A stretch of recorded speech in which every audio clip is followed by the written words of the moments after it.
Halo, nama saya Bima Adi Saputra. Di video pembelajaran ini kita akan membahas tentang akut gastrointestinal bleeding.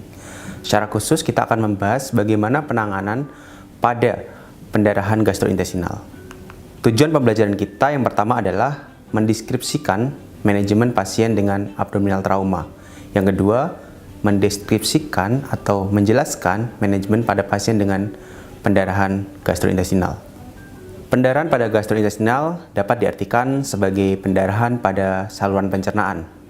Pendarahan saluran pencernaan ini dapat terjadi karena peptic ulcer, adanya kanker yang menyebabkan terjadinya pendarahan, trauma baik benda tumpul, benda tajam, atau luka tembus seperti luka tembak. Hal ini dapat menyebabkan atau dapat mengancam nyawa seseorang. Apa yang terjadi jika seseorang kehilangan darah dan apa yang menyebabkan kehilangan darah dapat mengancam nyawa? Jadi, ketika terjadi kehilangan darah, maka akan menurunkan volume darah yang menyebabkan penurunan dari venous return. Cardiac output tekanan darah juga akan menurun. Sehingga perfusi jaringan menjadi jelek yang menyebabkan perpindahan cairan dari interstitial ke ruang intravaskuler. Sehingga sistem saraf simpatis akan terstimulasi yang menyebabkan vasokonstriksi dan peningkatan denyut jantung. Vasokonstriksi juga terjadi pada suplai darah di renal, sehingga sistem renin, angiotensin, dan aldosteron diaktifkan, yang akan menyebabkan retensi cairan dan peningkatan tekanan darah. Itu adalah mekanisme singkat perubahan tubuh terhadap kehilangan darah, sehingga tubuh dapat menjaga hemodinamik tetap stabil, tetapi jika kehilangan darah terus berlanjut dan tidak mendapatkan penanganan yang baik, maka tubuh tidak mampu mengkompensasinya lagi dan terjadi penurunan cardiac output, sehingga menyebabkan hipoksia seluler dan kegagalan berbagai macam organ. Hal itu yang menyebabkan kematian pada pasien dengan kehilangan darah. Pendarahan pada gastrointestinal dibedakan menjadi pendarahan gastrointestinal bagian atas dan gastrointestinal bagian bawah yang dipisahkan oleh ligament of Trench. Pendarahan gastrointestinal bagian atas dapat disebabkan oleh berbagai keadaan patologi, seperti dilihat pada gambar. Jika dilihat dari gambar tersebut, penyebab dari gastrointestinal bleeding yang paling banyak disebabkan oleh infeksi bakteri pylori dan obat-obatan seperti non-steroid antiinflamasi. Oleh karena itu, peran perawat penting untuk mengkaji bagaimana riwayat penggunaan obat maupun riwayat penyakit pada pasien. Tanda yang paling mudah terlihat untuk membedakan pendarahan gastrointestinal bagian atas adalah adanya muntah darah berwarna hitam dan melena. Sedangkan pendarahan gastrointestinal bagian bawah dapat diakibatkan oleh berbagai keadaan patologis, seperti terlihat pada gambar. Tanda yang paling mudah dikenali ketika terjadi pendarahan gastrointestinal bagian bawah adalah adanya hematokesia, yaitu keluarnya darah melalui rektum yang berwarna merah terang. Pendarahan gastrointestinal tidak hanya disebabkan oleh keadaan patologis, tetapi juga terjadi karena adanya trauma abdomen. Trauma abdomen yang dapat menyebabkan pendarahan gastrointestinal dibedakan menjadi trauma benda tumpul maupun trauma tembus. Trauma benda tumpul pada abdomen dapat terjadi karena berbagai hal seperti terkena handle sepeda, terkena pukulan, ataupun terjatuh dan menyebabkan benturan pada abdomen. Sedangkan trauma tembus bisa terjadi karena tusukan benda tajam, luka tembak, ataupun tertusuk serpian kaca yang menyebabkan perlukaan pada abdomen. Tanda dan gejala tergantung dari mekanisme trauma, karena trauma benda tumpul akan berbeda dengan trauma tembus. Selanjutnya, tanda dan gejala juga tergantung pada organ yang terkena atau mengenai pada trauma tersebut. Apa yang dilakukan ketika Anda menemukan pasien dengan gastrointestinal bleeding? Yang pertama, pastikan airway, breathing, dan sirkulasinya stabil. Pada pengkajian sirkulasi, pastikan hemodinamik pasien stabil dengan cara pemeriksaan tanda-tanda vital.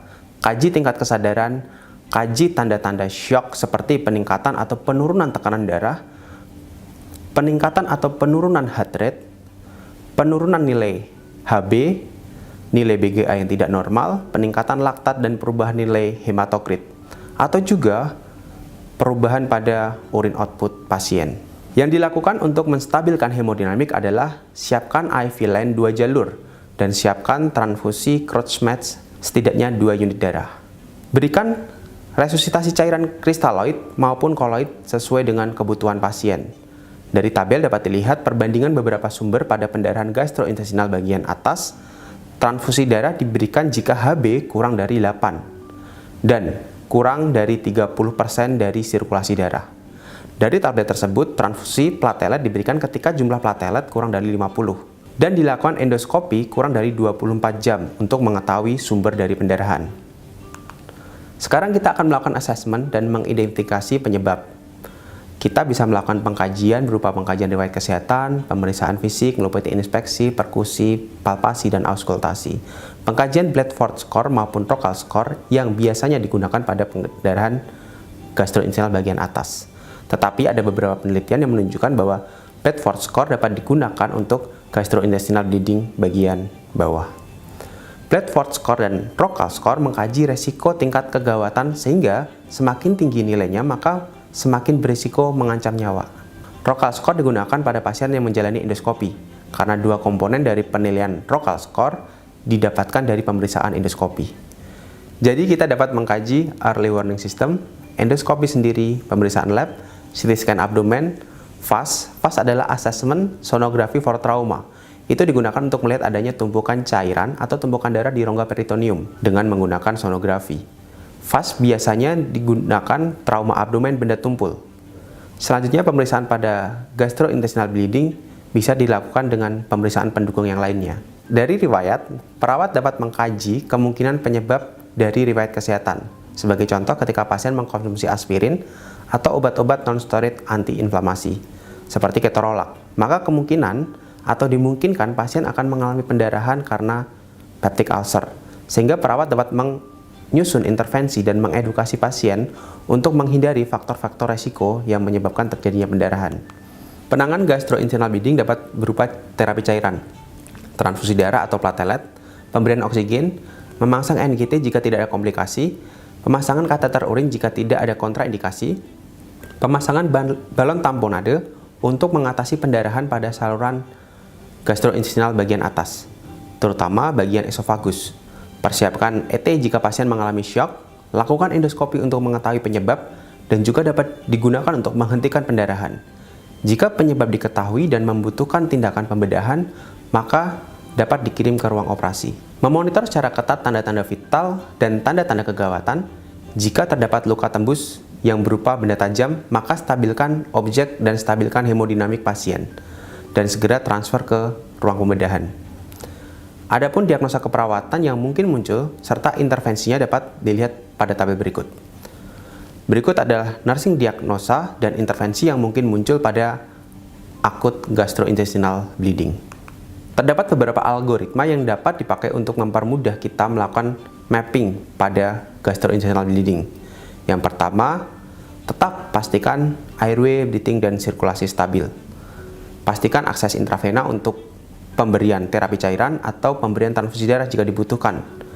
Salah satu cara untuk memastikan pendarahan adalah dengan pemasangan nasogastric tube jika tidak ada kontraindikasi. Jika ada darah yang diaspirasi, maka kemungkinan pendarahan ada di bagian atas. Jika pasien stabil, maka tindakan gastroskopi direkomendasikan dilakukan kurang dari 24 jam untuk mengetahui penyebab, dan jika memungkinkan dilakukan tindakan langsung untuk menghentikan pendarahan. Jika terdapat pendarahan gastrointestinal bagian bawah, dapat dilakukan kolonoskopi. Sedikit berbeda jika pendarahan karena trauma abdomen, tetapi prinsipnya tetap sama. Pastikan ABC atau airway, breathing, sirkulasi stabil, pastikan hemodinamik pasien stabil, pasang IV akses untuk terapi cairan, transfusi darah ataupun platelet. Selanjutnya, bedakan mekanisme injury, apakah karena benda tumpul atau luka tembus.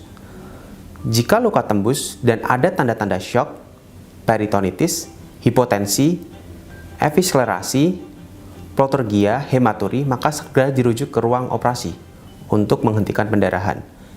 Jika ada benda tajam yang masih menempel pada abdomen, tidak direkomendasikan untuk dicabut, tetapi stabilkan objek, pastikan hemodinamik stabil dan bawa ke ruang operasi.